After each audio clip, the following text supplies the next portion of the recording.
Hello, everyone. This is Tina Dietz, audio publisher and owner of Start Something Creative Business Solutions. I'm here today with the author of Ally Parenting, Cynthia Klein. Cynthia's work as a parent coach, family advocate, and speaker are based in her Ally Parenting approach, which contains 5 principles. Focus on building a lifelong relationship with your child. Deepen your connection with your child through empathy and support. Create family harmony using influence, not control. Collaborate with your child to solve problems together. And embrace parenting challenges as opportunities for personal growth. I'm so excited to learn more. Welcome, Cynthia. Thank you. Lovely to be here. This is so exciting. Parenting is such a huge topic. I'm a parent myself, as I know you are as well. How did you become a parenting expert and develop Ally Parenting? I think it kind of began when I was a teenager and I didn't have a close relationship with my mother. And it was something that I always wanted. So I think there's a seed that was planted that when I have a teenage daughter, I'm going to have a great relationship. So I studied psychology. Was an elementary school teacher. And when I had my daughter, I had such a desire to learn how am I going to be a great parent that I want to be when I didn't have a model for it. And so I studied different parenting programs, became certified in them. And as I was raising my daughter, I developed my own wisdom as well. And I was teaching parenting classes and working privately with parents, and I just loved it. I loved the opportunity to help parents develop and grow and become better as I was doing it myself as well. I was working on myself, and it kind of became like I had this sense of this mission is like, I'm going to contribute to world peace by teaching parents how to parent as an ally rather than an adversary, because I felt like that's what we really need in the world. And because I found that most of the conflict was coming from hurt feelings and seeing their child as the problem. And so I myself had to search for ways to keep from trying to manipulate my daughter and trying to change her.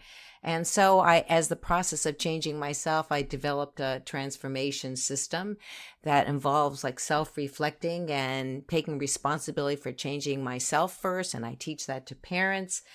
And that way, when kids aren't blamed and parents are saying, okay, I'm going to change myself, then they can start to have a much closer relationship with their children, and their children will respond with greater cooperation. That's kind of my road of becoming a parent educator. Well, I think the proof is in the pudding because I know you've witnessed hundreds of success stories and transforming conflict into cooperation with this Ally Parenting approach. It's really quite impressive, the track record and the results that have been produced with this method. What do you find are the most common struggles that families have? I kind of see it as 2 main areas. One is the parents are trying to control their children to do things their way, whether it's getting out of the house on time or to stop their children from doing things they disapprove of. So that's kind of one area. And the second area is communication. There's a lack of communication. There's hurt feelings on both sides, and the relationship has been damaged. So they need help repairing the relationship. And then also there's all the feelings that come up from parents that compound problems, feelings of hurt, feelings of fear, what's going to happen to my child. And so because of fear particularly, parents start trying to control their children, and they use threats and taking things away and shaming and blaming. They don't listen, and it ends up damaging the relationship, and there becomes a vicious cycle. So you have the relationship, kind of the main thing that I help parents work on. And then at the same time, how do they communicate in ways that doesn't hurt their child and builds a better relationship? Well, if that's the case, then how do you break that cycle of negative interaction inside of a family unit? Yeah, and this is what's important to do. And so I have a whole step-by-step process, but basically it's understanding what your role is supposed to be. So I talk to parents, they should be a director, a collaborator, or a supporter, depending on what the challenge is. And parents spend time analyzing themselves. What are they thinking and feeling during the challenge that they're having? How do they think their child might be feeling? They look at what are their thoughts that they're having, the thoughts that are negative thoughts, and then we work on replacing those.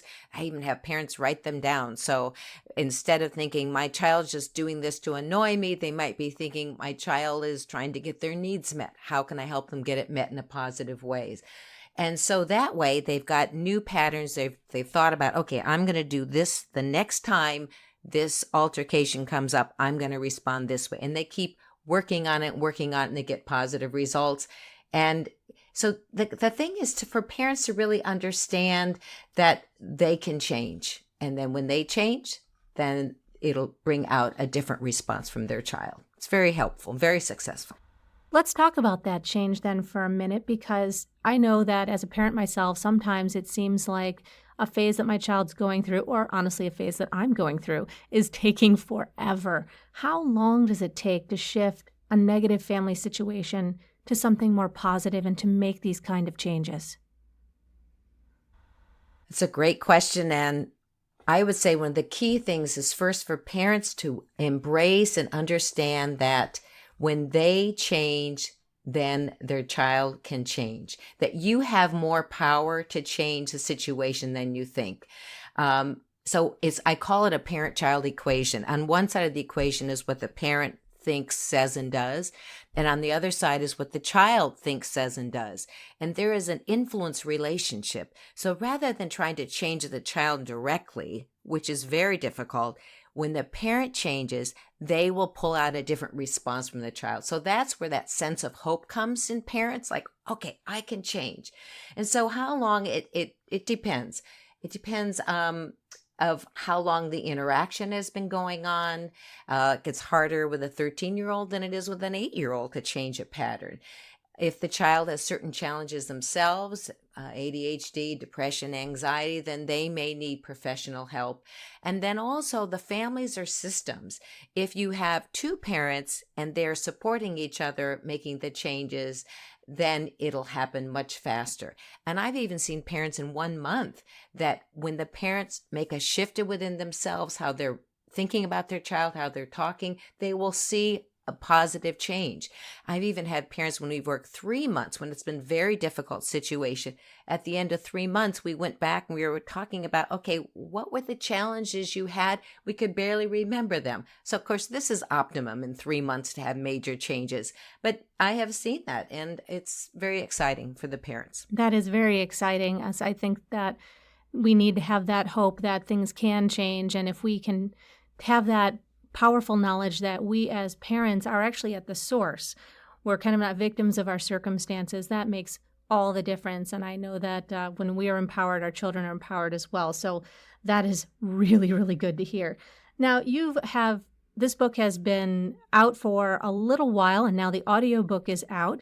And it is just so full of actionable items, step-by-step processes. There's even visuals in there to help families manage some of these behavior processes. And then, of course, you work with people one-on-one as well.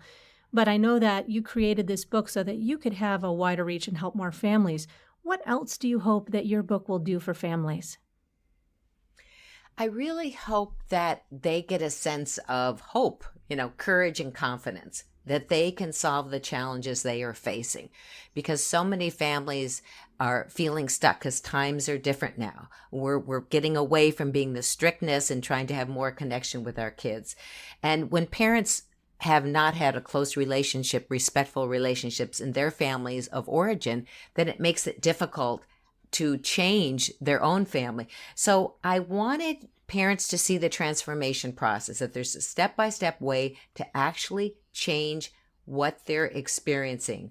Because without an accurate evaluation process, it's like going to the doctor and receiving medicine without an accurate diagnosis. It's not effective. So this book, as you said, gives examples. I have more than 40 success stories and role plays, and parents ask me, what do I say? So I tell them exactly what to say and what not to say. And then, of course, they try it out with their children and they see how it works. And one thing I really love is that men love this book. Women love it too, but particularly I get to the point. I have short chapters. It's easy to find answers.